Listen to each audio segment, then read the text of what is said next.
Welcome to Pindar Poetry. We hope you learned something new. You start by confirming coverage and capability.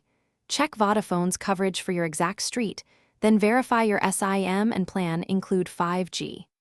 Next, inspect your phone settings to confirm it supports the 5G bands Vodafone uses and install the latest carrier settings or firmware.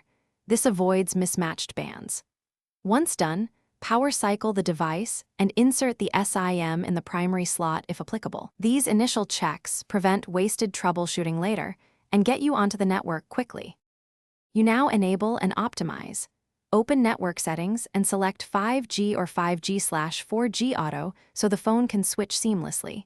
This ensures you keep connection when 5G drops.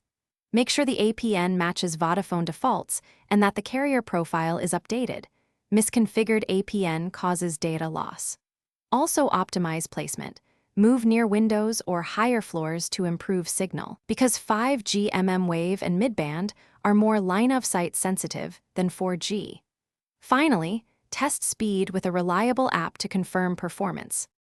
You finish by validating and resolving issues. Run a few speed tests at different times and note battery behavior because 5G can increase power draw. Adjust settings like 5G preferred to save battery. If you don't see 5G, toggle airplane mode, disable and re-enable mobile data, reinsert the SIM, or manually select Vodafone as the network. If that fails, contact Vodafone support with your APN settings and plan details so they can verify provisioning. This single troubleshooting step usually uncovers provisioning or SIM problems. Thanks for watching. Consider subscribing if we helped you.